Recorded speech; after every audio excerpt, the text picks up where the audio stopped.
Nakarang araw, no, nagtrending ito yung video ni Miss Chelsea Fernandez na ginanap ito sa Vietnam, na kung saan is isang ito part ng kanyang showcase, fashion showcase, na bilang sa pagkapanalo niya bilang isang Miss Cosmo first runner-up noong 2025, no? So talagang marami ang napahanga sa kanya habang naglalakad siya sa kanto or sa mga street ng Vietnam City. Is marami ang humanga sa kanya, no? So tingnan natin yung video na ito. So talaga parang nakaka-amaze talaga siya tingnan. Talagang grabe, parang siya, isang tawag nito, naka-level up talaga ng mga model. Lahat ng mga taong nakakakita sa kanya napapahanga talaga.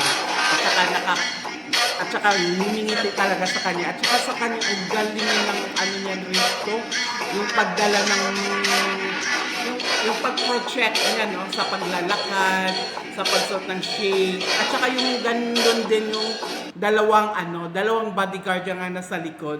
Yung parang alam mo yung para sa isang movie, no, na papanood yung black shade, tapos naka-Americana yung dalawa niyang bodyguard, tapos pinapayungan siya habang naglalakad sa daan. Talagang nakakaano talaga siya, kumbaga nakakakuha siya ng attraction sa mga tao sa Vietnam nga habang siya ay naglalakad. Talagang napapalingon talaga sa kanya, grabe. Iba talaga ang datingan ni Miss Chelsea Fernandez. At saka, in fairness, no, lalo siyang gumanda at saka lalong pumuti at kuminis ang kanyang balat. Talagang alagang talaga siya, no? Talagang ang ganda talaga ng niya, ng hitsura dito, yung aura.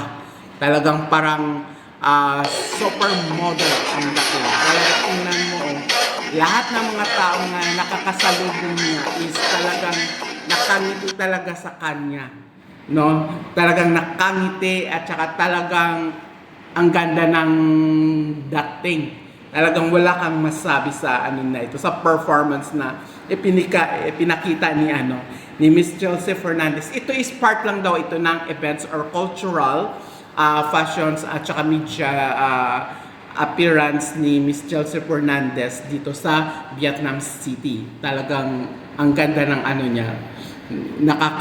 Talaga siya, nakaka-amaze tingnan. Kahit ako nga, tingnan mo, kahit yung mga nagtatambay doon, talagang grabe na talaga siya.